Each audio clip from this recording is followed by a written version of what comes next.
Bom dia, pessoal. Nós caminhamos para a conclusão da nossa unidade 3 e hoje nós vamos tratar, inicialmente, de sucessão de empregadores. Não é incomum que sociedades empresárias sofram alterações ao longo de sua existência. Aliás, é bastante comum. O que o direito do trabalho preconiza, basicamente, é que essas alterações que os patrões promovem, as alterações nas estruturas societárias, elas não podem atingir os trabalhadores em seus contratos, de modo a lhes trazer prejuízos. Então, a ideia básica de sucessão trabalhista é nesse sentido, da impossibilidade de uma alteração na estrutura societária resultar licitamente, né, em prejuízos ao trabalhador. Nesse sentido, o artigo 10 da CLT, qualquer alteração na estrutura jurídica da empresa não afetará os direitos adquiridos por seus empregados. Então, a sociedade empresária pode passar de limitada para SA, de SA para limitada, pode sofrer fusão, cisão, sem que isso possa alterar direitos adquiridos. Artigo 448. A mudança na propriedade ou na estrutura jurídica da empresa não afetará os contratos de trabalho dos respectivos empregados. Então, vamos imaginar que um supermercado venda seu ponto, seu estabelecimento, seu imóvel, marca, clientela, para uma outra rede de supermercados. Os trabalhadores que ali estavam trabalhando, eles não podem sofrer alterações contratuais prejudiciais decorrentes da venda da estrutura da estrutura empresarial de uma pessoa jurídica para outra pessoa jurídica. Afinal de contas, o trabalhador não é chamado a participar dos lucros envolvidos na transação e nem para decidir sobre essa transação. Consequentemente, ele não será afetado negativamente em seus direitos trabalhistas em decorrência da mudança na propriedade da sociedade empresária. Artigo 448-A. Caracterizada a sucessão empresarial ou de empregadores prevista nos artigos 10 e 448 desta consolidação, as obrigações trabalhistas, inclusive as contraídas à época em que os empregados trabalhavam para a empresa sucedida, são de responsabilidade do sucessor. Muito bem. Então vamos voltar ao exemplo, vamos trabalhar um exemplo de um banco privado, que é comprado por um outro banco privado. Também aconteceu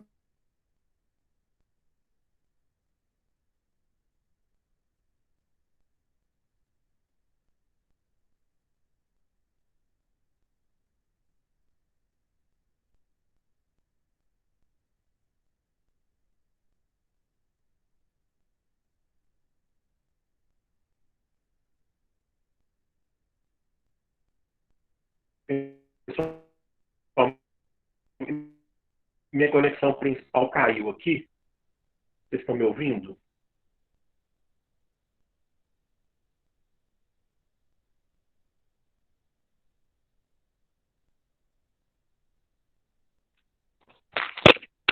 Alguém aí, por favor, gente? Tá, beleza. Eu estou com uma conexão acessória aqui. Vocês estão sem a projeção, né? Ou não? Vocês estão vendo a projeção? Na tela? Dá pra ver a projeção. Tá, beleza. Obrigado. Eu vou tentar reconectar. Na minha conexão principal, que caiu aqui. Vamos ver se volta. Mas enquanto isso, não tem problema. Eu vou me virando. Não sem internet.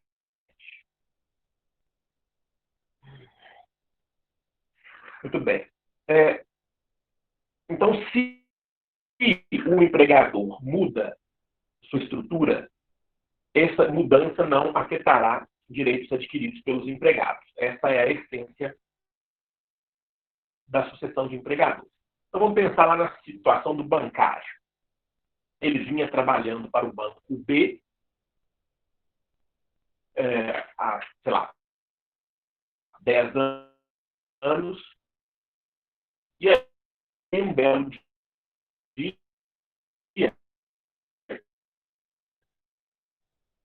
o banco B é vendido para o banco C.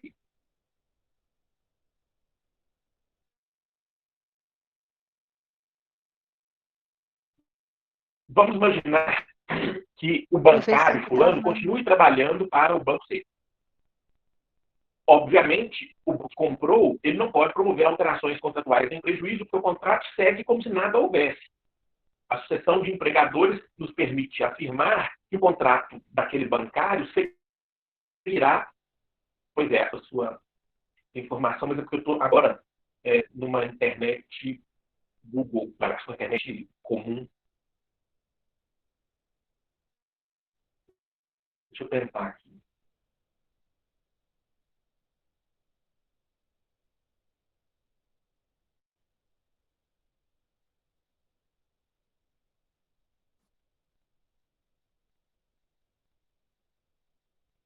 Estou tentando voltar aqui, gente, parece que vai dar certo.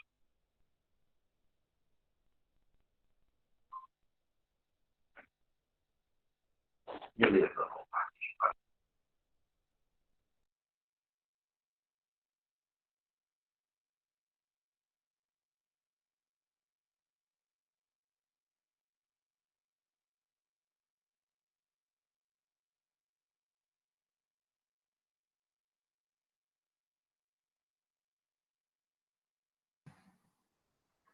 Agora vai, obrigado, gente. Bom, agora vai. Seguinte, vamos voltar com o exemplo do banco. O banco B vinha lá com seus centenas ou milhares de bancários trabalhando normalmente. Fulano é bancário, lá no banco B. O banco B, de repente, privado, é vendido para o banco S, também privado. Os bancários não sofrerão alterações em seus contratos em decorrência da venda de um banco para outro banco. O contrato permanecerá inalterado, como se nada tivesse havido. Os direitos trabalhistas daqueles bancários não sofrerão mudanças para pior, em razão da venda de um titular para outro titular. Mesmo aqueles que não seguirem trabalhando para o banco S, que é o sucessor, eles poderão buscar a satisfação de seus créditos trabalhistas no banco S. É o que está posto claramente agora na regra do 448A. Mesmo os empregados que não trabalharam para o banco sucessor, que é o banco que comprou, só no meu exemplo aqui, mesmo esses empregados buscarão a satisfação do seu crédito no banco sucessor, que não foi deles empregador. Por que isso, gente? Porque o que garante satisfação de crédito trabalhista é patrimônio. Então, se o banco S comprou o patrimônio do banco B, quem garante dívidas trabalhistas do banco B é o banco S. Tá? Porque é ele o atual detentor do patrimônio, sendo assim ele que arca com débitos trabalhistas inadimplidos pelo banco sucedido. Regra clara aqui do 448A, que tem exceção que nós vamos ver. Bom, então se houver alteração na estrutura formal, substituição do antigo titular ou alienação de parte significativa do empreendimento, nos termos da lei, nós teremos sucessão de empregadores. Qual é a consequência da sucessão de empregadores? A consequência é que quem responde pelos créditos dali em diante é quem detém o patrimônio, ou seja, o sucessor. O único requisito para o reconhecimento da sucessão trabalhista é que haja transferência de unidade econômico-jurídica. Havendo a mudança do patrimônio, da titularidade de uma pessoa para uma outra, essa outra pessoa que adquiriu o patrimônio passa a responder pelos créditos trabalhistas inadimplidos pela outra pessoa, a sucedida. Mais uma vez, a justificativa é aquela de quem detém o patrimônio responde pelas dívidas trabalhistas suportadas por esse patrimônio. Nós temos exceção da transferência em asta pública, aquele que compra unidade econômico-jurídica em leilão judicial, por exemplo, não será alcançado pela sucessão. Por quê? Porque, nesse caso, quem vende não é o sujeito privado, quem vende é o Estado.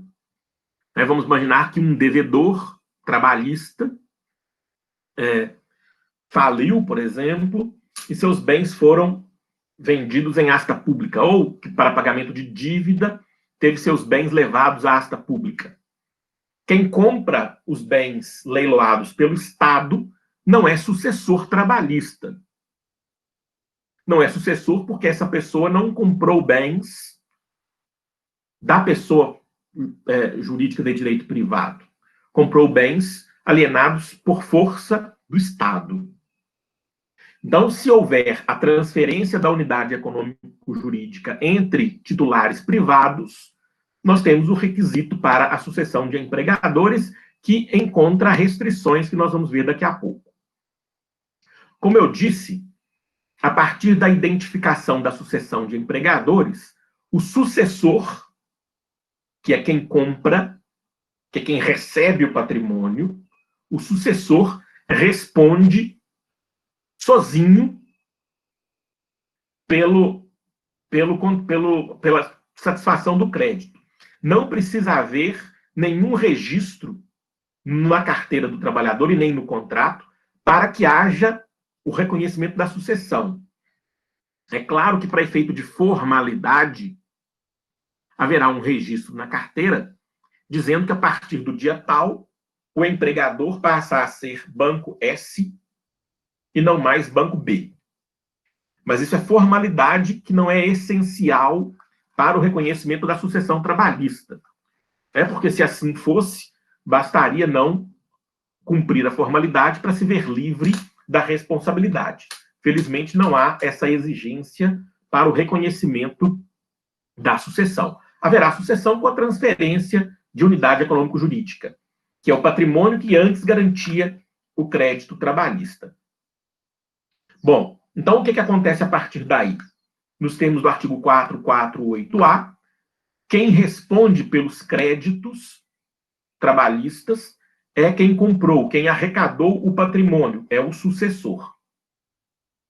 Então, muitas vezes, antes de uma transferência, de uma venda, é necessária uma auditoria, complexa para se apurar eventuais dívidas trabalhistas, para que essas dívidas sejam consideradas no momento da compra e da venda entre as pessoas jurídicas envolvidas. Bom, qual é a exceção a essa regra de responsabilidade única do sucessor? A exceção é do parágrafo único do 448-A. A empresa sucedida responderá solidariamente com a sucessora quando ficar comprovada fraude na transferência. Na Justiça do Trabalho não é incomum a gente verificar isso. Uma simulação de venda de patrimônio entre duas pessoas jurídicas, apenas para que aquela pessoa jurídica que vendeu formalmente se veja livre das dívidas trabalhistas. Isso não é incomum. Mas a resposta está na lei. Se for provada a fraude na transferência, o sucedido, que é quem vendeu fraudulentamente, também responderá pelos créditos trabalhistas. Existe uma teoria doutrinária, portanto, de aplicação do artigo 1146 do Código Civil, de responsabilidade solidária entre sucedido e sucessor até o trespasse do estabelecimento, ou seja, aquilo que ficou devido pelo sucedido, ele responde até o momento em que ele transferiu. Então, os dois patrimônios, sucedido e sucessor, seriam responsáveis pela satisfação do crédito. Vejam, entretanto, que essa teoria enfrenta óbice legal no disposto no artigo 448-A, caput e parágrafo único. Como se trata de regra da reforma trabalhista, nós ainda não temos jurisprudência consolidada sobre a matéria. Eu indico, por enquanto, a aplicação da lei, né?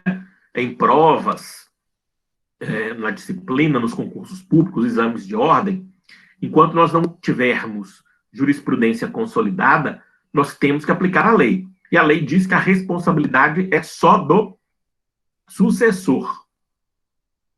Excepcionalmente, se comprovada a fraude, nós teremos responsabilidade do sucedido.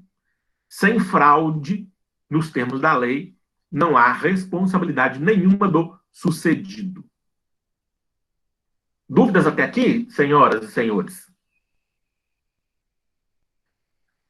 Nós temos algumas restrições de inexistência de sucessão trabalhista no vínculo doméstico.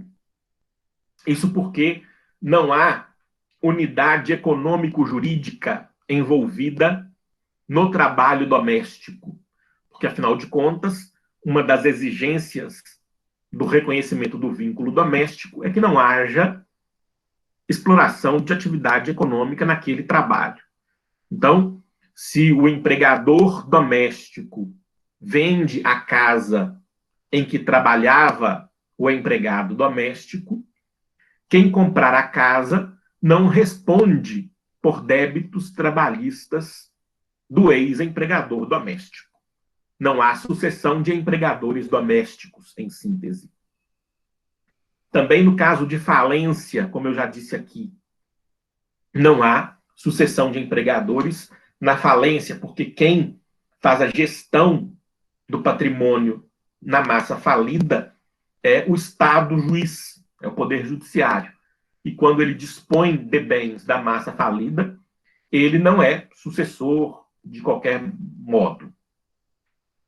Também na morte do empresário individual, a família que é herdeira do patrimônio não é sucessora. E quando há desmembramento de Estado ou município, não há sucessão trabalhista no âmbito do desmembramento de Estado ou município. Aqui vamos imaginar que um Estado seja desmembrado, por exemplo, aquela proposta aqui em Minas Gerais de criação do Estado do Triângulo, né? Se isso acontecer, se isso for feito algum dia, o Estado novo, Estado do Triângulo, não será sucessor de obrigações trabalhistas contraídas pelo Estado de Minas Gerais na região. Então, a essência aqui da sucessão trabalhista ou sucessão de empregadores é que aquele que adquire o patrimônio atrai também a dívida trabalhista. Certo aí, pessoal? O próximo tema não é dos mais complexos, é o cartório por delegação do poder público. Vocês já devem ter visto na Constituição da República que os serviços notariais e de registro são exercidos em caráter privado por delegação do poder público. Artigo 236 da Constituição. Hoje, inclusive, esse tende a ser, em alguns lugares, o concurso público mais disputado do país, né? Titular de cartório. Porque o titular do cartório, em caráter privado, por delegação do poder público, passa a gerir aquela serventia. E isso dá licitamente, muito dinheiro, dependendo do cartório que se trata, né? Simples aqui, o titular do cartório, enquanto pessoa física, ele é empregador. O titular do cartório normalmente contrata empregados para a sua serventia, para o seu serviço. E aí nenhuma novidade. Ele é empregador, pessoa física, empregador seletista, nos termos dos artigos 2º e 3º da CLT, sem nenhuma distinção em relação aos demais empregadores privados. A controvérsia que existe e que ainda não está pacificada é se existe a possibilidade de sucessão de empregadores no âmbito do cartório. O titular hoje é concursado, Alexandre. Existe um período de transição que vem sendo observado, porque os antigos titulares não eram concursados. Esse concurso, me parece que foi inserido em 1988, ou depois, mas o concurso é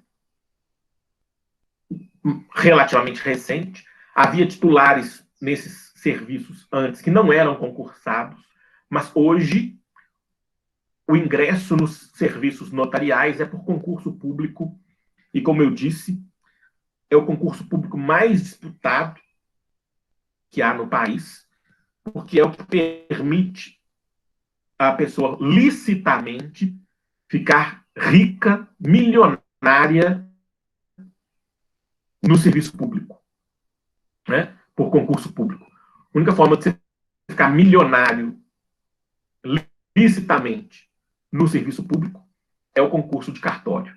E aí já indico a vocês, então, né, que observem aí as oportunidades que estão abertas para cartórios. Mas a nossa discussão aqui, trabalhista, diz respeito à sucessão, que nós acabamos de ver. É uma discussão aberta, porque não há jurisprudência consolidada. Vamos imaginar que fulano passe no concurso público e assuma o cartório de registro de imóveis de uma cidade qualquer. O antigo titular do cartório era empregador lá dos seus empregados do cartório. E ele deixa o cartório para aquele que vai ingressar após o concurso. A controvérsia é a seguinte: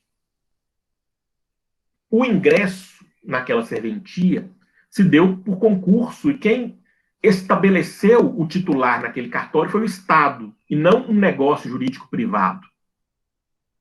Né? Foi o Estado quem disse que após o concurso público, fulano é o atual titular do cartório. Não houve um negócio privado entre duas pessoas para assumir a delegação do poder público. Então, para alguns, isso afasta a figura da sucessão. Outros entendem o seguinte: bom, ok, não vai haver sucessão se ele só recebe a titularidade da serventia.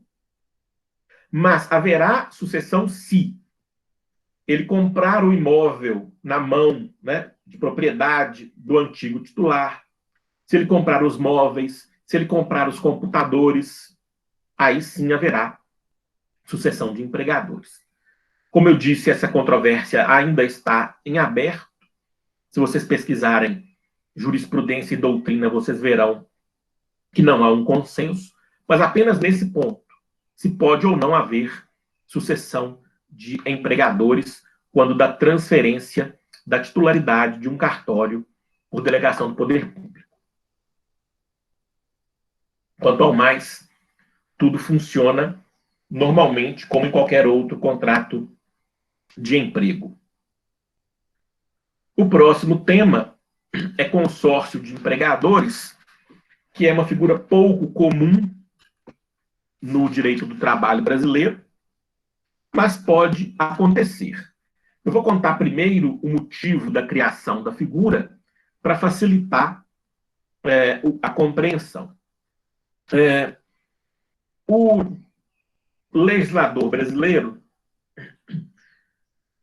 identificou que o cumprimento das obrigações trabalhistas em âmbito rural era reduzido em razão da burocracia envolvida no registro formal do contrato de emprego. Alguns pequenos produtores rurais diziam que não registravam a carteira do trabalhador e que não cumpriam uma série de obrigações porque havia muita formalidade documental e o pequeno produtor não tinha estrutura nem conhecimento para promover esses registros. Bom, não é defesa, obviamente, né? Mas era uma realidade. Então, o que é que o Estado brasileiro fez? Principalmente para fins previdenciários. Permitiu, em âmbito rural, a criação de um consórcio, que é o seguinte: imaginemos que 5, 4, ou quantos vocês quiserem, sítios ou fazendas vizinhas se reúnam em consórcio para eleger um deles, um dos proprietários rurais, para ficar responsável por toda a formalização de todos os contratos de emprego de todos os empregados rurais daquele consórcio. Vamos imaginar que sejam 5 proprietários rurais e que cada um conte com 2 empregados. Então, nós temos 10 empregados que serão registrados formalmente como empregados de um deles, só do que foi eleito para cumprir a formalidade. Por que é que isso facilita? Porque o consórcio pode dividir os custos da formalização. Como? Contratando um único contador que vai cumprir as formalidades em relação aos 10 empregados, como se formalmente eles estivessem vinculados àquele único produtor rural. Por que é que isso não foi para frente? Porque a lei estabeleceu responsabilidade solidária dos membros do consórcio. Então, imagine o seguinte: você é um dos 5 membros do consórcio. Você cumpre todas as suas obrigações em relação aos seus 2 empregados. Mas seu vizinho de cerca não cumpre obrigação nenhuma. Ele exige horas extras e não paga. Ele exige trabalho aos domingos e não paga. Ele trata mal o vaqueiro, não dá equipamento de proteção individual, não garante higiene, não garante proteção. Você está lá na sua terrinha, cumprindo regularmente suas obrigações, está vendo seu vizinho não fazer nada. Mas quem é que vai pagar pelo erro do seu vizinho? Você também, porque os membros do consórcio são solidariamente responsáveis pela satisfação dos créditos trabalhistas e previdenciários de todos os consorciados. Por isso, não foi para frente, na prática, essa iniciativa, né? Porque isso traria ou traz para o produtor rural um risco do negócio que ele não tem controle sobre ele. E aí a maioria prefere não correr um risco de que ele não tem controle, né? De qualquer modo, no âmbito rural, a possibilidade está prevista em lei. E aí a burocracia, a formalidade, pode ser compartilhada no consórcio. E aí nós vamos ter um único empregador formalizando esses 10 contratos aqui do meu exemplo, o que garante para o empregado, né, uma segurança do vínculo formal. Então, na perspectiva do empregado, nenhum problema com relação a isso. Não foi muito exitosa a iniciativa, é porque o empregador consorciado passa a ser responsável solidário.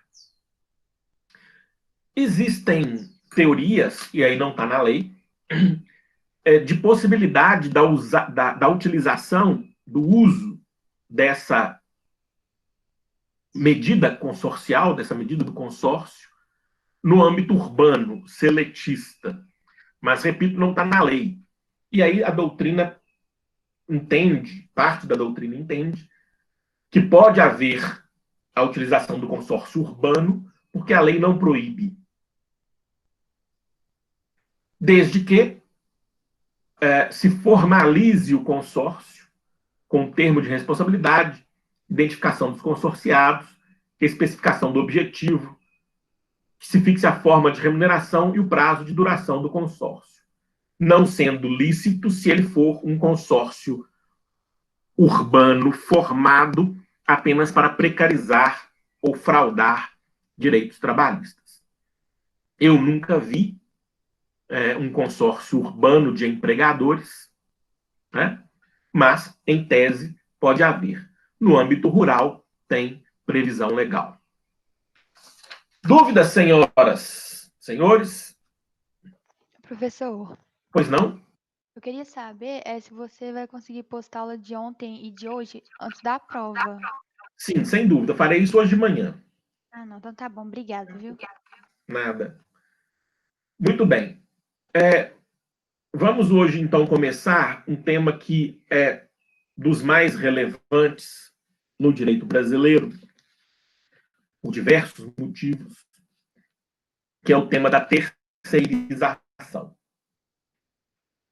Todos vocês já ouviram falar, todos vocês já viram a terceirização acontecendo, provavelmente vocês conhecem empregados terceirizados, porque cada vez mais a terceirização assume economicamente, socialmente, um papel de destaque no cenário jurídico brasileiro, né? Jurídico, social e econômico brasileiro.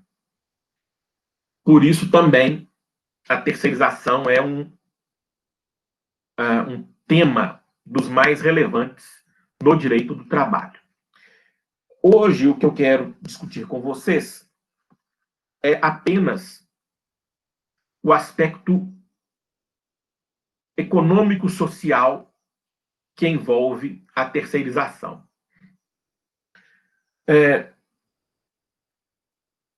Eu vou, ao final da aula de hoje, indicar, novamente, afirmar a importância da leitura da doutrina, porque nessa primeira aula eu não vou trabalhar aspectos jurídicos da terceirização. E vocês terão uma melhor compreensão desses aspectos metajurídicos, né, ou não jurídicos, ou econômicos e sociais, na leitura da doutrina. Mas eu vou aqui sinalizar alguns pontos relevantes. E eu faço isso para que nós possamos compreender, numa perspectiva ampla, o fenômeno da terceirização. Porque compreender a lei é muito simples hoje em dia. A lei geral de terceirização hoje ela é absolutamente simples de se compreender, embora não seja o fenômeno.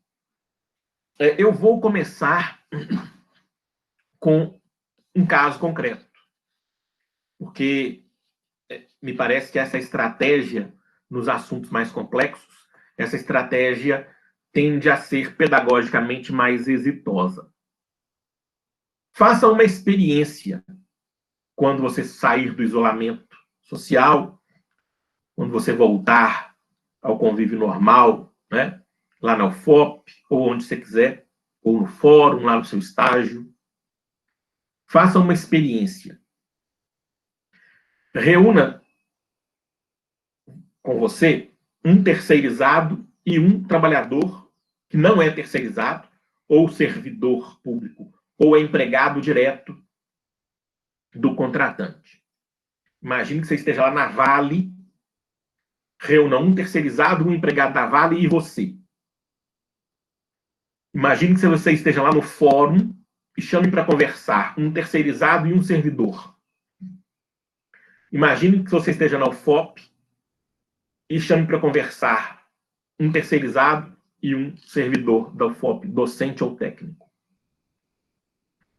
Com todos os riscos da generalização, tá, gente? Eu já cansei de falar que generalizar é um risco, mas como exemplo, ou melhor, como um experimento social, talvez essa experiência confirme os resultados em mais de 60% das vezes. Converse com os dois, terceirizado e com o contratado direto, seja ele servidor ou empregado. Converse normalmente, assunto que você quiser. Fim da conversa, diga ao empregado direto da Vale: olha, legal, seu colega, gente boa. Ou diga ao servidor do judiciário: olha, legal, o seu colega que estava aqui conversando com a gente boa. Ou diga ao servidor da UFOP: olha, legal, o seu colega que estava aqui conversando com a gente. Provavelmente, a primeira afirmação vai ser: não, não é meu colega, não. É terceirizado. Provavelmente. Antes de entrar no mérito se é legal ou não é legal, gente boa, gente ruim, não. Não é meu colega, não. Esse aí é terceirizado. O terceirizado perde até sua identidade profissional, né? Não importa se ele é vigilante, segurança, profissional da limpeza, eletricista, motorista, porteiro, atendente, ascensorista, não importa. Ele não será chamado pela profissão, reconhecido pela profissão. Não, esse aí é o terceirizado. Porque o terceirizado é visto como um profissional de terceira categoria. Não é? Ele não é respeitado como profissional. Ele é visto não pela profissão, e sim pelo contrato em que se insere. E é com a única pessoa que acontece isso. Acho que muitos aqui, né, muitos de nós somos do interior. Como é que nós costumamos identificar uma pessoa quando nós estamos explicando para outra? Aqui em Pedro Leopoldo, em Ouro Preto, normalmente é pela mãe e pelo pai, né? Fulano, filho de ciclano. Normalmente no interior é assim, é pelo pai e mãe. Fulano de ciclano, filho, né? Quando isso não dá certo, nós vamos para a profissão. É fulano, filho de ciclano, que é advogado. É fulano, filho de ciclano, que é engenheiro.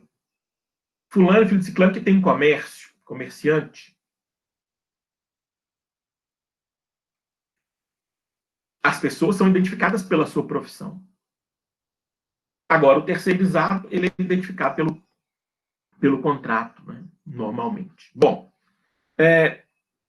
esse é um ponto que juridicamente tem pouca relevância, né? Mas no contexto fático. Agora vamos imaginar ainda essas duas pessoas que estavam reunidas com você. Você chega lá para o empregado da Vale e para o terceirizado, né, da Vale, e pergunta para ele o seguinte. Pergunta para o empregado da Vale: qual que é o seu receio profissional? Qual que é o seu sonho profissional?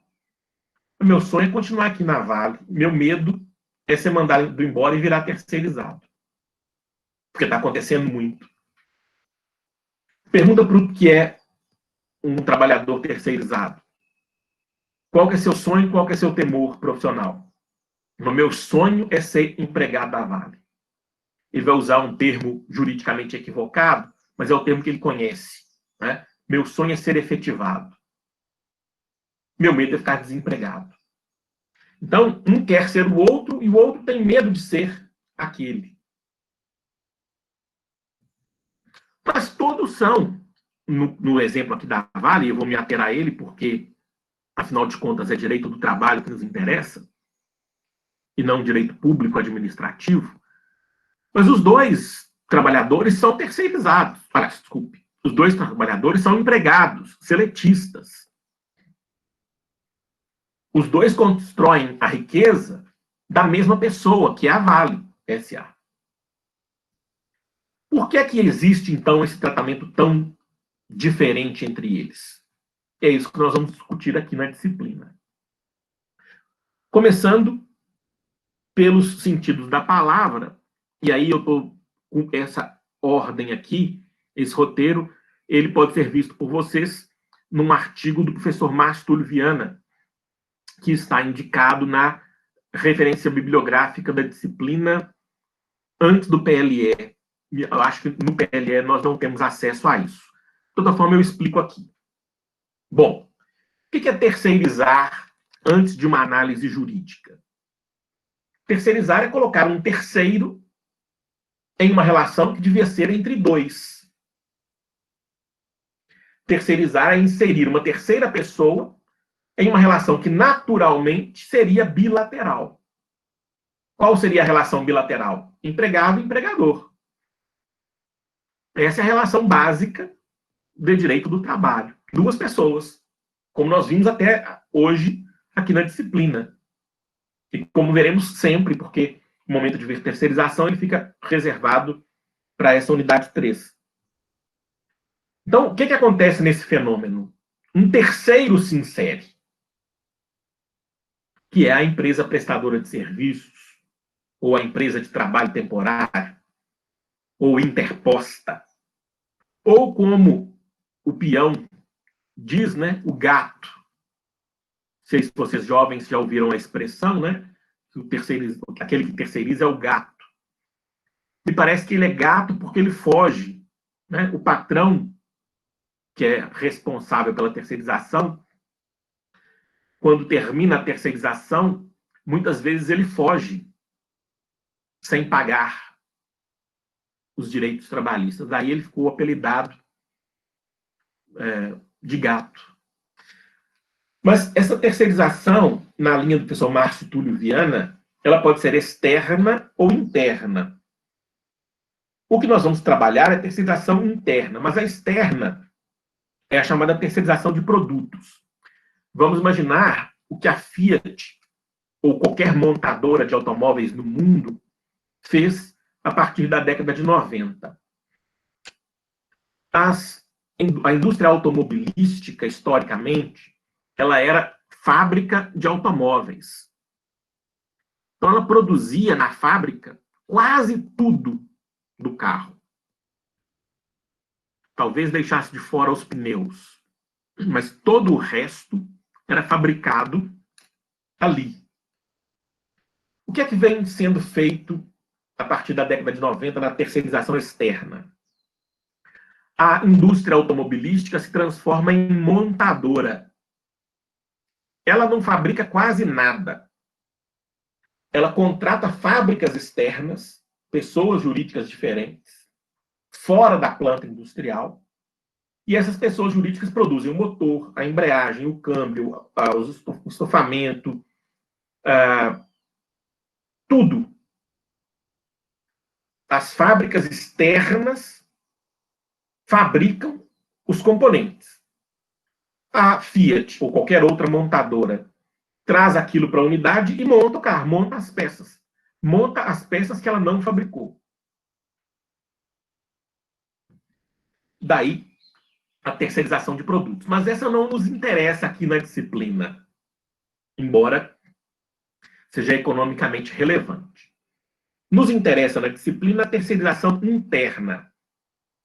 O que acontece na terceirização interna? Um banco, por exemplo, privado, não quer mais ter caixas no banco como empregados. Muito bem. Ele não precisa ter.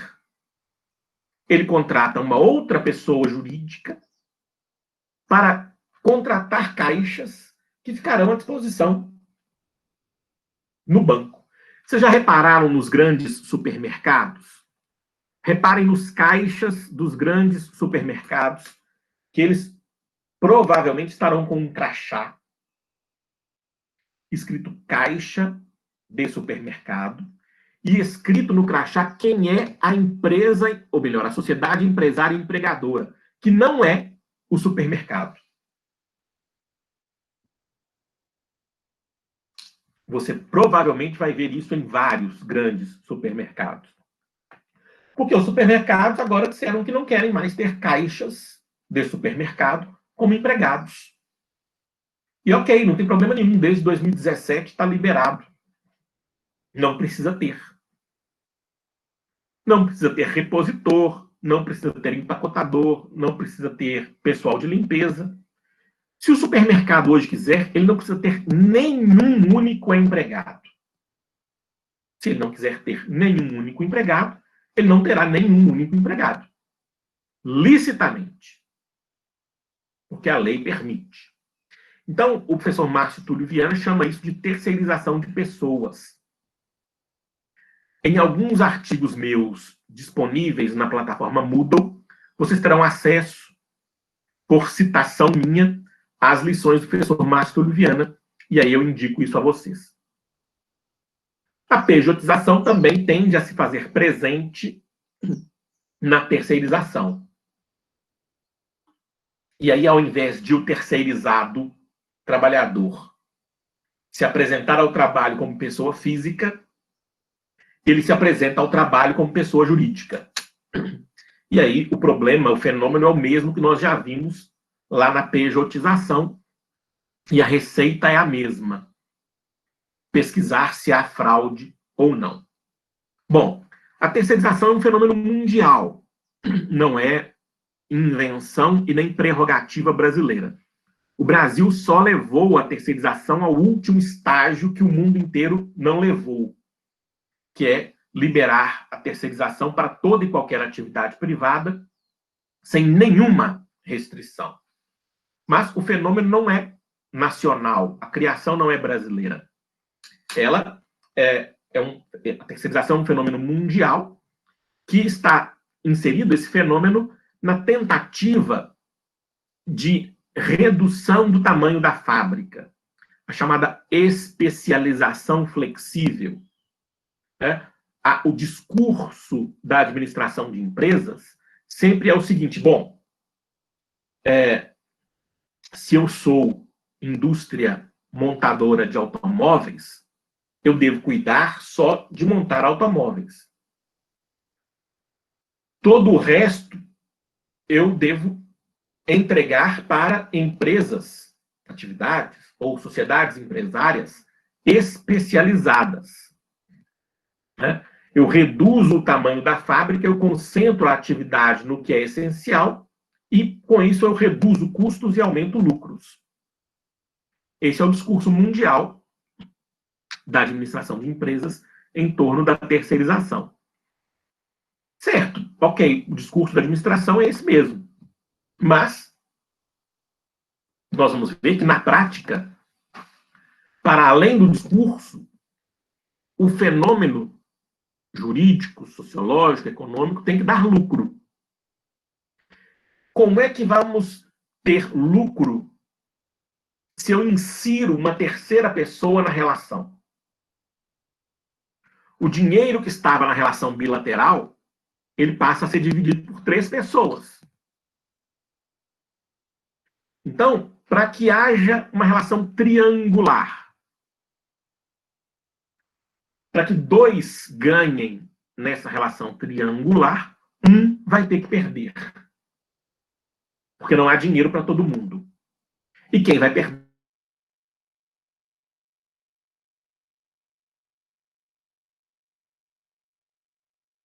Todo mundo percebe. O primeiro é a redução e o segundo é externalização de custos. Todo o discurso e a prática se relacionam com custos. Se eu tenho menos empregados para administrar, eles vão custar menos para mim. Eles vão custar menos para o supermercado, menos para o banco. E o custo da administração eu transfiro para outra pessoa, que é a interposta, que é o terceiro, que é o gato. Obviamente, quem paga pelo custo da administração da mão de obra é quem contrata, é o supermercado. Vamos imaginar que um supermercado tenha terceirizado todos os caixas do supermercado. O que o dono do supermercado tem que pagar? O custo dessa terceirização, os impostos sobre essa transação, e o lucro da interposta, que é a empresa de terceirização. Mesmo pagando tudo isso, ele tem que ter um ganho. E qual é o ganho? É a redução do salário do caixa de supermercado. É a redução de direitos do caixa de supermercado, que já é um cara que tem poucos direitos mesmo, né? Então, é a redução precarizante. Então, nós temos aí a internalização da precarização e a desresponsabilização direta do supermercado, do banco, de quem terceiriza. Por quê? Quando acontece um acidente, como aconteceu na Samarco, se é que aquilo foi acidente, quando alguma empresa é surpreendida em trabalho escravo, qual é o discurso? Não morreu nenhum único empregado da Samarco. Só morreram terceirizados. Não, o trabalho escravo quem estava fazendo era a indústria de confecção que a grande marca espanhola contratou. A marca espanhola não estava escravizando ninguém. Quem estava escravizando é aquele terceirizado que ela contratou, aquela empresa de terceirização que foi contratada para fazer a roupa. Então, quem lucra com a terceirização, que é o dono do negócio, do supermercado, do banco, da loja de roupas, essa pessoa quer ser desresponsabilizada. Olha, não é comigo, é com lá o terceirizado e o patrão do terceirizado. Bom, mas há efeitos que são menos visíveis e também são complicados. Os principais eu discuto em alguns artigos que estão lá na plataforma, e nós vamos também discutir no Direito do Trabalho 2, é a fragmentação da ação coletiva sindical. Eu não vou passar esses pontos aqui, não, porque eles são de direito coletivo, mas eu vou exemplificar. Imagine quando, daqui a pouco, os bancos começarem a terceirizar bancários. O Sindicato dos Bancários é hoje um dos sindicatos mais fortes do país. Por que ele é um dos mais fortes? Porque ele reúne milhares de pessoas. Se os bancos não mais contratarem pessoas diretamente para caixa, gerente, atendimento, se essas pessoas passarem a ser contratadas por terceiros, numa interpretação jurídica majoritária, ou melhor, amplamente majoritária, esses trabalhadores terceirizados em banco deixam de ser bancários. Porque bancário só é aquele que é empregado de banco. O terceirizado, por definição, que nós vamos ver amanhã, o terceirizado, por definição, ele não é empregado do banco. Ele não é empregado do tomador dos serviços. Ele é empregado do terceiro, do interposto. Então, de um dia para a noite, os banqueiros podem destruir o sindicato dos bancários. Por quê? Se não houver milhares de bancários, não vai haver sindicato dos bancários. Consequentemente, não vai haver negociação coletiva, não vai haver direitos conquistados, não vai haver greve. O que é que isso faz também? Já está comprovado que quanto maior a terceirização em uma dada estrutura empresarial, menor é também o salário dos empregados diretos. Por quê? Porque os terceirizados, numa perspectiva social, a presença deles maciça acaba pressionando para baixo o salário dos empregados diretos. Por quê? Porque o temor de se tornar um terceirizado faz com que o empregado direto não exija vantagens maiores salariais. Por quê? Como é que um empregado da Vale vai se recusar a uma ordem vai brigar com o chefe por aumento de salário, vai exigir pagamento de horas extras, vai se insurgir contra uma transferência lá para o estado do Pará, se ele sabe que qualquer não que ele disser, ele pode perder a vaga dele para um terceirizado. Então, isso imobiliza o empregado direto, por força da terceirização, e reduz o salário dele, reduz os direitos dele. E no final das contas, e aí Márcio Toliviana tem textos excelentes sobre isso, a terceirização acaba por fixar no imaginário do trabalhador e dos colegas que o terceirizado é uma coisa, não é uma pessoa. Não sei se vocês já viram isso na prática. Ah, fulano não serve, troca por outro terceirizado, é a mesma coisa. Todos são terceirizados, tanto faz se é fulano, se é ciclano, se é beltrano, qualquer um. Desde que faça o serviço. Não há uma vinculação, não há empatia, não há pertencimento, não há uma percepção de que são pessoas. Ah, o terceirizado faltou hoje aqui. Nenhum problema, eu ligo lá para a administração da terceirizada e peço outro. Por que fulano não vem? Não importa se morreu, se adoeceu, se está com corona, com Covid. Não interessa. É uma pessoa de terceira categoria que eu troco por outra. Como eu troco um computador se o meu estragar. Eu troco terceirizado. É só eu ligar para a administradora. Ela já tem lá as pessoas que ficam de prontidão para substituir outras pessoas. É irrelevante a pessoa que vá trabalhar como terceirizado. Né? E acaba que a percepção geral é essa. A percepção geral, tanto do trabalhador que é terceirizado, quanto dos outros trabalhadores que estão inseridos naquele contexto. E essa coisificação desvaloriza. E não deveria ser assim. Né? Nós deveríamos valorizar as pessoas porque são pessoas. Porque são trabalhadores. Afinal de contas, todos estão trabalhando para um só.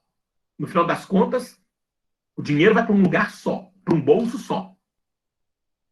Mas nós não agimos assim, genericamente considerados. Na relação triangular, Diego, a pessoalidade é mitigada? Sim, mas na relação de emprego, não.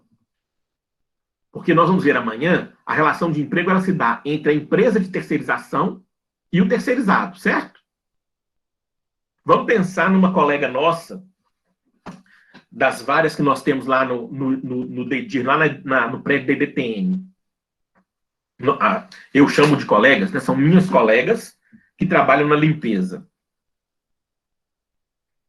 Gente, não estou fazendo juízo de valor nenhum, não, tá?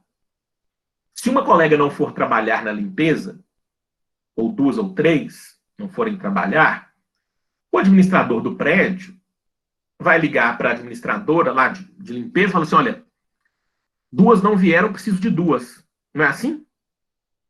Não precisa nem falar nome. Duas não vieram, preciso de duas. Então, na relação triangular, a pessoalidade não é irrelevante. Mas e na relação empregado-empregador, o que vai acontecer? A colega que faltou vai perder o dia, vai ser advertida. O chefe dela, que também é terceirizado, vai ligar para ela e, se bobear, vai xingar. Porque na relação empregado-empregador, essa pessoalidade ela é preservada. Não é isso? O tomador dos serviços, o dono do supermercado, é que não interessa saber quem vai fazer, normalmente. Mas na relação bilateral, que é aí que a gente exige pessoalidade, quem é a pessoa interessa. Certo, pessoal? Dúvidas? Eu, então, trouxe hoje os aspectos sociológicos, econômicos, psicológicos da terceirização para que a gente amanhã possa passar para os aspectos jurídicos e esses, sim, no âmbito da disciplina, são os mais relevantes.